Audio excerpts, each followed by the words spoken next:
toujours difficile de passer, suite à des interventions, de cette énergie et de cette puissance que Michael a produit, que Fanny a produit pour moi, pour l'équipe, pour toute l'équipe. Je vous remercie tous les deux d'être ici, mais surtout, je remercie tous les Bayergois qui sont venus, nombreux. Donc bonsoir Bayergoises, bonsoir Bayergois, bonsoir chers amis. Alors, moi ce soir, j'ai décidé de ne pas vous faire un discours. Je ne suis pas un homme de discours.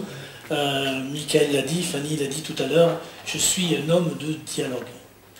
Donc, je vais ce soir produire bien sûr une première intervention qui va durer une vingtaine de minutes, mais surtout ce qui m'intéresse, c'est la prise de parole que vous allez produire. Donc, je veux que demain, on construise Bayargues ensemble. Donc, moi, je suis issu d'une famille, modeste, une famille de républicains espagnols qui sont venus avec rien dans les mains, rien dans les poches, mais une volonté terrible de travailler, une volonté terrible de se constituer après des années et des années de contraintes fascistes. Eh bien, ils se sont constitués, ils se sont construits sur ce territoire et ils ont embrassé les valeurs de la République. Ces valeurs de la République, ce sont des valeurs qui structurent la famille Martinez, dont je suis un des modestes représentants. Liberté, égalité, fraternité, laïcité, ce sont des valeurs que tous nous partageons et qui nous lient. Alors, ces valeurs-là, ce sont les valeurs de l'école de la République. L'école de la République, c'est celle qui a permis, comme ce territoire de Bayargues, comme les Bayargois, de faire ce que je suis aujourd'hui. C'est-à-dire, j'ai appris un métier qu'on peut qualifier, disons, à haute technicité, qui est un métier d'ingénieur. Et j'ai choisi le métier de la construction. J'ai mis ce métier au service de la ville de Montpellier, au service de l'agglomération, et je peux dire aujourd'hui que je suis un homme comblé sur le plan professionnel. On nous a évoqué tous ces instants de construction d'un tramway, mais un tramway, à un moment donné, c'est la construction d'une ville, c'est la reconsidération d'une rue, c'est mettre en mouvement des commerçants, c'est créer une émulation dans chaque rue où ce tramway s'insère dans la rue, c'est travailler sur toute la ville dans son ensemble. Alors, pour moi, c'est une fierté d'avoir travaillé sur ce projet. C'est une fierté d'avoir rencontré aussi des personnes comme Christian Lacroix, qui sont des gens incroyables, mais en même temps pleines de modestie, pleines d'humilité, et qui sont eux aussi des personnes qui ont su se positionner en dialogue, en conversation. Donc sur le plan professionnel, je suis aujourd'hui ingénieur en chef. C'est le plus haut grade d'une administration, mais je suis toujours le même. Si demain je suis maire, je serai toujours le même sur cette scène ou ailleurs, toujours en conversation et jamais un discours unilatéral, directionnel. Vous faites ce que je vous dis. Non, on va faire ensemble, on va réfléchir ensemble, on va poser un problème ensemble. Donc ça, c'est sur la partie professionnelle, je suis aujourd'hui comblé. Ensuite, sur la partie, disons, décisionnelle, un homme comme moi, j'ai eu la chance d'être élu. J'ai eu la chance d'être élu avec Simon Lessia, un maire qui a beaucoup œuvré pendant 4 mandats sur cette commune. Et pendant 12 ans, j'ai fait partie de cette majorité. Pendant 6 ans, j'ai été maire adjoint auprès de Simon et j'ai eu la chance de construire la médiathèque, de construire le complexe sportif, de construire la place du 14 juillet avec sa fontaine, de travailler sur les voiries, tout un tas de réalisations qui ont fait que la majorité, être dans la majorité, je sais ce que c'est tous les mercredis, le bureau municipal, etc. Ça, c'est sur la partie majorité. Être élu aussi, c'est accepter à un moment donné la voix du peuple qui, en 2008, a décidé que je serais dans l'opposition. Eh bien, j'ai été dans cette opposition. Je me suis opposé au projet nocif pour Bayard. On y reviendra dans les questions avec la salle. Et j'ai soutenu des projets favorables pour Bayard, comme par exemple des projets autour du transport, le pôle multimodal avec la région, ou même les transports en commun avec l'agglomération, la protection de la ressource en eau, notamment avec la station d'épuration. Ça, ce sont des projets que j'ai soutenus. Et puis après, il y a certains projets où je me suis opposé fermement et je continuerai à m'opposer fermement. Et si demain je suis élu, je ferai en sorte d'arrêter ces projets. Exemple, le lac de Bayard et toutes ces incidences liées au financement de ce lac. Donc voilà pour la partie. Donc je suis un homme qui a capitalisé donc beaucoup d'expérience en termes professionnels ou en tant qu'élu, et j'ai une ambition pour Bayard, celle de restituer ce que ce territoire m'a donné, ce que les Bayardois m'ont donné, ce que l'école de la République m'a donné. Donc cette ambition m'a donné la force de me présenter devant vous aujourd'hui, mais surtout de monter une équipe compétente, une équipe avec des valeurs aussi. Et ces valeurs, alors, vont porter toute la campagne. Cette campagne est assise sur un socle de valeurs qui sont moralité, efficacité et proximité. Vous avez pu le voir dans nos différents tracts. Pourquoi moralité? Moralité parce que je ne veux plus que Bayard soit cité dans la presse parce qu'un élu ne respecterait pas le code de l'urbanisme alors qu'il est chargé lui-même de le faire appliquer. Parce qu'un élu ne serait pas exemplaire sur la question du paiement de ses impôts. Je ne veux plus de cela. Ça, c'est pour la partie moralité. Et d'ailleurs, pour sécuriser cette liste J'aime Bayard, nous avons rédigé une charte éthique qui, notamment, prévoit que le maire ne fera pas plus de 2 mandats. Ça, c'est quelque chose d'important. Qui prévoit notamment qu'il y aura une commission avec les minorités en présence et les Bayardois qui statuera sur les subventions aux associations.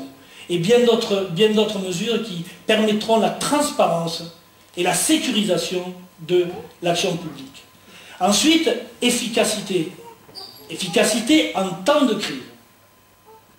Chaque denier public, chaque euro public doit être, disons, observé à la loupe pour que, sur la question des budgets de fonctionnement ou même à l'investissement, on se pose la question, mais est-ce que ces euros publics sont utilisés pour la bonne cause?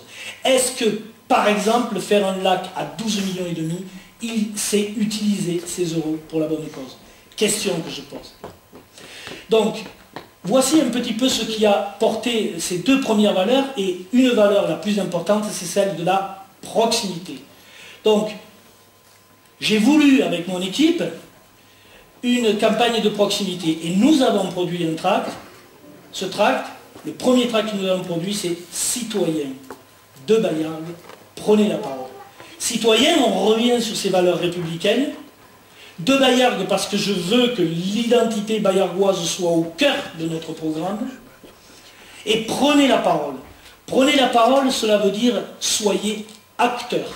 Ce soir, en venant ici, vous êtes acteurs de ce mouvement que nous sommes en train de faire naître avec l'équipe J'aime Bayard. Donc, à partir de cette participation, nous vous avons permis de vous exprimer ou par courrier ou sur Internet, et nous avons recueilli de nombreuses contributions. Donc, ces contributions, nous avons voulu, à partir de ces matériaux, tirer un bilan, où on en est aujourd'hui à Bayard sur l'action municipale. Et avec les compétences que je vais vous présenter, eh bien, commencer à travailler sur un programme. Et ce soir, je vous livrerai 3 grands axes du programme que nous sommes en train d'élaborer et qui demandera évidemment un temps de travail avec votre collaboration pour d'ici un petit mois, début mars, vous présenter un programme pour Jean Bayargues, pour Bayargues. Donc, le premier axe que je vous propose, c'est un axe qui concerne l'urbanisme, les déplacements et l'environnement. Que nous ont dit, qu'est-ce que vous nous avez dit, vous, Bayargois, sur l'urbanisme? Alors, Fanny en a parlé tout à l'heure, l'étalement urbain, aujourd'hui, on sait qu'à Bayargues, c'est déjà acté. Si la municipalité actuelle reprend le flambeau, c'est ce qui va se passer. Il y a une production de logements de 200 logements par an. 200 logements par an sur 10 ans, c'est le doublement de la population. Avec tous les risques que cela comporte, notamment en matière d'équilibre d'infrastructures qui suivent cette urbanisation, que ce soit des infrastructures sur le plan culturel, sur le plan sportif, ou même sur le plan des infrastructures de voirie. Donc, 200 logements par an, on va produire le double de ce que produisent les communes voisines. Par exemple, à Vendargues, c'est 100 logements par an. À Saint-Brest, c'est 95. Ici, on produit le double. Et déjà, vous le savez, on est en retard sur des équipements comme sur les écoles. Aujourd'hui, c'est un projet que j'ai soutenu. Je regrette que les écoles aient été un équipement qui a été livré en fin de mandat. On sait déjà qu'à la rentrée prochaine, cet équipement sera déjà à saturation. Et que le deuxième groupe scolaire, on y reviendra tout à l'heure sur la partie réussite éducative, il faut de suite l'engager, cette étude. Donc, ça c'est pour la partie logement. Je demanderai à la personne que je vais présenter tout à l'heure de procéder à une pause. Une pause et observer, comme disait Fanny tout à l'heure. Observer, comprendre, est-ce qu'on a intérêt à aller aussi vite? Je pense que nous avons intérêt à se donner une année avec les Bayargois pour définir le Bayargues que vous voulez en termes de logement. Parce que, vous voyez, 2000 logements, 600 logements sociaux, c'est quelque chose qu'il faut pouvoir prendre du temps, avaler cette population et structurer des infrastructures au niveau de la culture, au niveau du sport, pour pouvoir intégrer cette population. Ça, c'est sur la partie logement. Sur la partie déplacement, nous avons aujourd'hui un plan de circulation qui est... tout le monde connaît les bouchons sur la 113 tous les matins. Un plan de circulation qui est complètement incohérent, des sens interdits qui se contredisent. En fin de mandat, on met les barrières dans tous les sens pour laisser croire qu'on s'est occupé pendant 6 ans, pendant 10 ans de la sécurité des piétons, de la sécurité des cyclistes. Nous avons besoin d'un plan de circulation cohérent et qui aujourd'hui va devoir être repensé avec la présence du pôle multimodal. J'en profite pour féliciter la région sur sa politique de transport et notamment sur la présence à Bayargues d'un pôle multimodal qui est un projet que j'ai toujours soutenu. Et maintenant les transports, il faut les penser en rabattement sur ce pôle multimodal, donc revoir le plan de circulation. J'ai rencontré une personne dans ma vie professionnelle récemment, que j'ai vu agir sur la question des déplacements, sur la question de la circulation, mais aussi sur la question de l'urbanisme. Et cette personne est ingénieure à l'ADREAL, à l'État, service déconcentré de l'État. C'est une femme extrêmement compétente et j'ai découvert récemment qu'elle habitait à Bayargues et je lui ai proposé de venir nous rejoindre. Donc, Dani Aboki, que j'aperçois ici devant, voilà. Lui ai demandé de venir nous rejoindre et tout de suite Dani a dit on a déjà travaillé ensemble, je veux poursuivre l'action sur Bayargues. Donc Dani, si tu veux nous dire un petit mot. Bonsoir à tous. Donc effectivement, comme je vous ai si bien dit, j'ai eu à le rencontrer au cours de ma vie professionnelle, notamment à la ville de Montpellier, où j'ai travaillé pendant de longues années sur le plan de circulation de la ville de Montpellier, qui était en train de se restructurer autour des lignes 3 et 4 du tramway. Toute une réflexion a été menée à l'époque, notamment pour élaborer des pistes cyclables, mettre en place un réseau cyclable qui tienne la route. Et donc c'est à cette occasion que j'ai rencontré José Martinez. Et lorsqu'il m'a proposé de rejoindre sa liste, je n'ai pas hésité une seule seconde, parce qu'en tant que bayargoise, je suis confrontée quotidiennement aux difficultés de circulation en me rendant à mon travail sur Montpellier. Je vois les difficultés qu'on rencontre également à aller à déposer mes enfants à la crèche ou à l'école, des trottoirs qui sont inexistants, des aménagements qui sont plus accidentogènes, qui créent plus un sentiment d'insécurité qu'autre chose. Bref, toutes ces difficultés de circulation, de déplacement dans Bayargues ne sont pas une fatalité. Il y a des solutions techniques qui existent. Ces solutions, il faudra y réfléchir posément, concerter autour d'un projet de déplacement et de circulation, prendre en compte les avis, les contraintes des uns et des autres. Et je serais très fière de porter ce programme aux côtés de José et dans l'équipe. Et c'est ce qui m'a mené à rejoindre son équipe avec un grand plaisir. Merci David. Merci.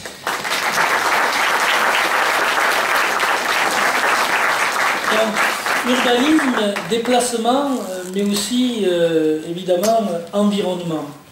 Donc environnement, je reviens sur l'intervention de Fanny, notre députée, qui nous a parlé d'étalement urbain, qui nous a parlé également d'espaces agricoles à protéger. Moi, je ne veux pas qu'on parle d'espaces agricoles pour penser une construction dessus, mais pour penser tout simplement à l'agriculture comme une économie à réinventer. Les circuits courts, c'est pas du rêve, c'est des choses que nous pouvons réaliser. Et la plaine agricole de Bayargues, la plaine agricole du paysage melgorien, eh bien, c'est une force pour notre territoire. Je souhaite qu'on travaille à la mise en valeur de cette agriculture.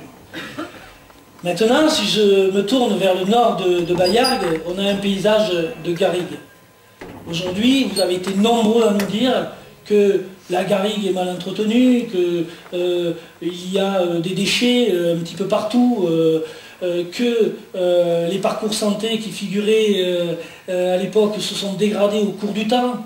Il y a tout un travail de valorisation sur cette garrigue à produire.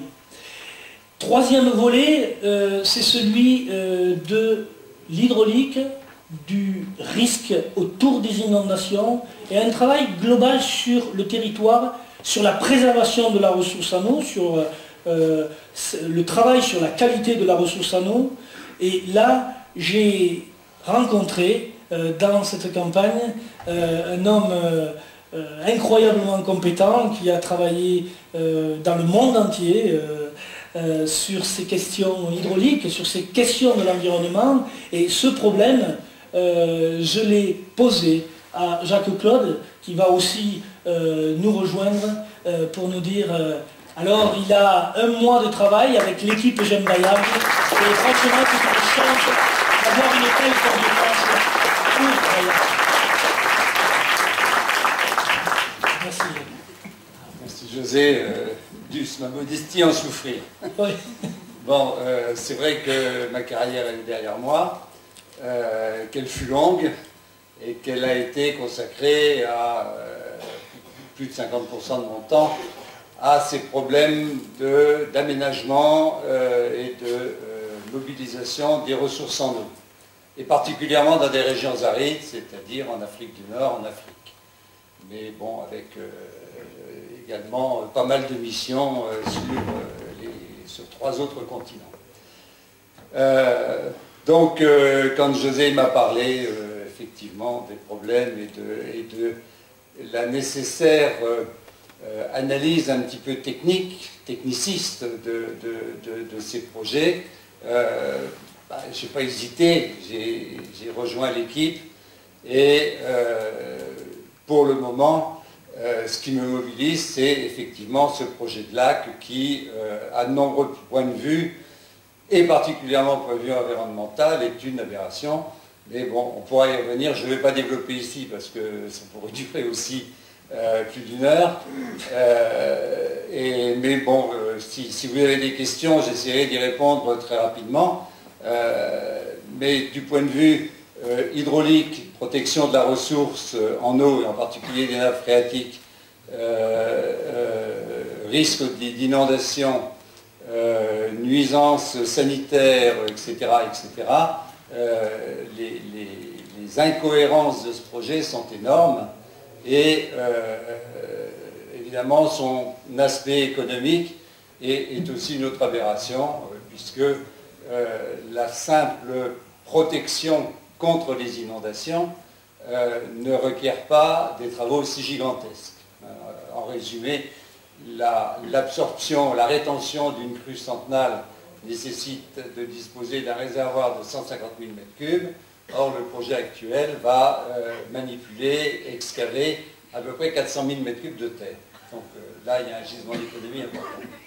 Voilà. Donc, sur d'autres aspects, parce que c'est aussi quelque chose que j'ai beaucoup abordé au cours de ma carrière, c'est-à-dire le développement local, l'aménagement du territoire, etc. J'ai une certaine expérience et surtout l'habitude d'avoir géré et entraîné des équipes pluridisciplinaires, en particulier avec des chercheurs en sciences humaines, et moi qui ai une formation d'ingénieur, comme José, très technique au départ, où l'homme était assez absent. J'ai découvert donc que les plus beaux projets pouvaient faire du béton, faire du goudron, faire tout ce qu'on veut, mais que le plus important, c'est les gens qui s'en servent, c'est les gens qui en ont besoin. Donc c'est un aspect que je voudrais aussi développer avec l'équipe du Rassemblement pour Bayard. Merci.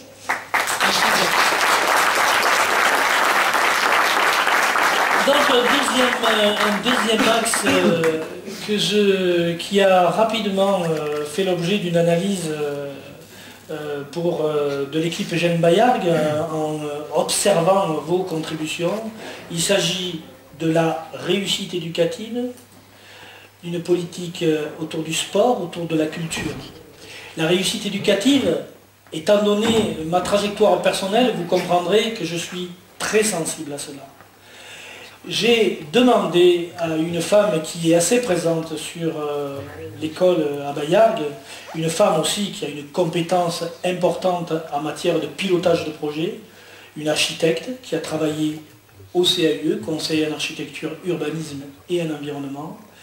Eh bien, cette réussite éducative, j'ai demandé à Clara, qui va nous rejoindre tout à l'heure, de travailler à partir de la petite enfance jusqu'au lycée. Et il faut que Bayargues puisse accompagner chaque Bayargois de sa petite enfance jusqu'à ses études supérieures ou même à l'apprentissage d'un métier.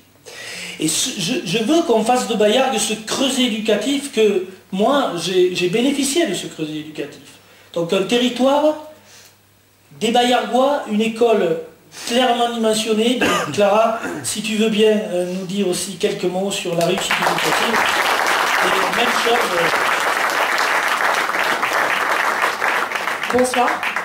Donc je suis architecte de formation et je pense que ça nous sera utile dans les années à venir puisque Bayargues et José Martinez avec l'équipe J'aime Bayargues a des grandes ambitions au niveau éducatif donc pour les enfants à Bayargues et comme il vient de le dire de tous âges. Donc j'espère pouvoir travailler avec les Bayargois à œuvrer dans ce sens-là. Voilà, à bientôt. Alors, attends, ne t'en vas pas tout de suite, parce que Clara, elle a aussi d'autres compétences, c'est une sportive, tu as beaucoup de connaissances sur cette matière-là, et c'est vrai que la réussite éducative, c'est aussi tout ce qu'il y a autour, et le sport, c'est aussi l'aménagement des rythmes scolaires qui va être la grosse échéance pour la rentrée prochaine. Donc travailler avec les associations pour le sport, pour la culture, pour mettre un territoire en mouvement autour des enfants, autour des écoles, pour que l'école fasse partie du territoire et le territoire rentre dans l'école. Si nous sommes élus, c'est son premier dossier. tout de suite. Ah, Travailler ça, sur les rythmes scolaires. j'y travaille déjà. Des rythmes scolaires.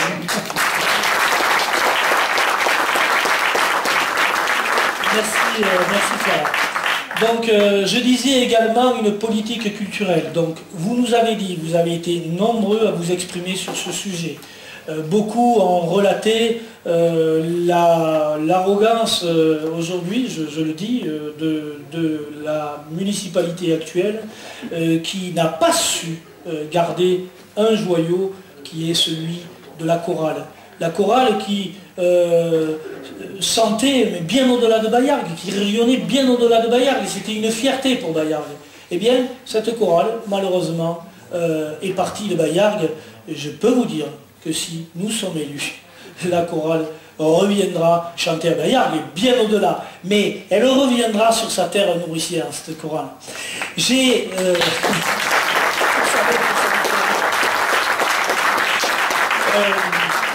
je sais que aussi l'école de musique, certains profs ont subi des pressions. Il ne faut plus